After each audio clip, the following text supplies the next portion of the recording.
Mr. President, this week is Indy 500 week in the state of Indiana. For these 7 days, Hoosiers will be swept up in the pageantry and the tradition of the greatest spectacle in racing. Every minute this week is leading toward the moment when the white flag comes out, signifying the final lap, when the drivers make one last push toward the finish line.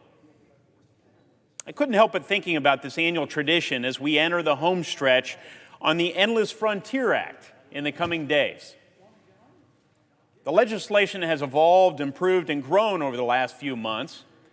We now know it as the U.S. Innovation and Competition Act. But as we head into this week, I thought it important to reset and refocus on why we began this journey in the first place.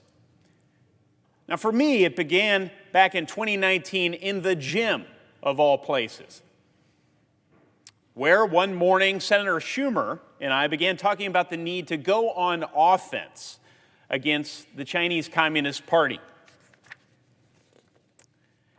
Since the Cold War, Beijing has aimed to overtake America, not with weapons, but through innovation, through economic growth, through Made in China 2025.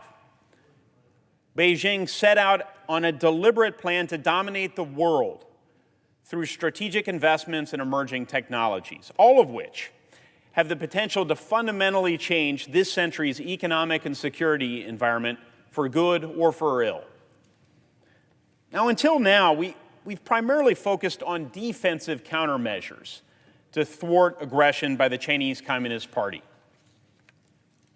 Blocking Huawei, imposing export controls, improving foreign investment rules.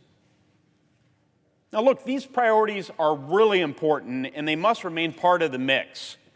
But if America is to lead the world in the 21st century, it's neither realistic nor practical to build an economic iron curtain around China. You see, just as we did in the 20th century, we mustn't simply contain our leading global competitor, but instead out-innovate and outgrow them. We must go on offense. The Endless Frontier Act was and is our effort to do just that. To make the kind of research and science investments we haven't made for decades. Creating a new technology directorate at the National Science Foundation. And creating regional tech hubs to ensure we're leveraging the talents and abilities of Americans across the country. And the corresponding economic benefits reach those in the heart of our country, not just those on the coast. This legislation will be a boost to our economy. But make no mistake, it's not just about the economy. This is about deciding which standards, which values are going to animate these new technologies in the future. The values we see cracking down on protesters in the streets of Hong Kong, the values that enslaved millions of Uyghurs in Xinjiang, or our American values, which recognize that all men are created equal and they're endowed by their Creator with certain unalienable rights. America's watching. The free world is watching. And all who are watching should be encouraged.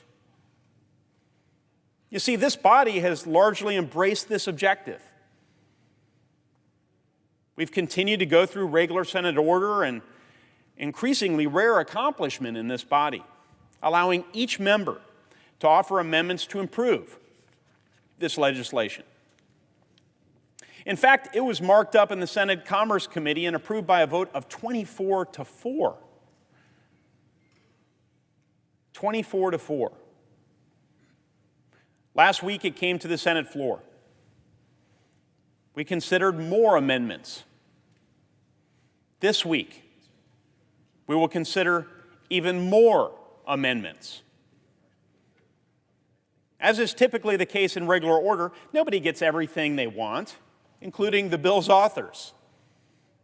As one example, through the markup process, less investment than I had originally proposed will now be provided to the NSF Tech Directorate. But that's okay. It's okay because this change and others are ones I can live with so that we can come together and prove that our system works while advancing a once-in-a-generation investment in science and technology. We must send a message to the authoritarians in Beijing. They say we're too divided to lead the world in the 21st century. It's time to come together and prove them wrong. As we Hoosiers say at the Indianapolis Motor Speedway, the white flag is out. This is the final lap for this bill in the United States Senate. I look forward to seeing this open process through to the finish line so that together we can outcompete, out-innovate, and outgrow the Chinese Communist Party. Thank you, Mr. President.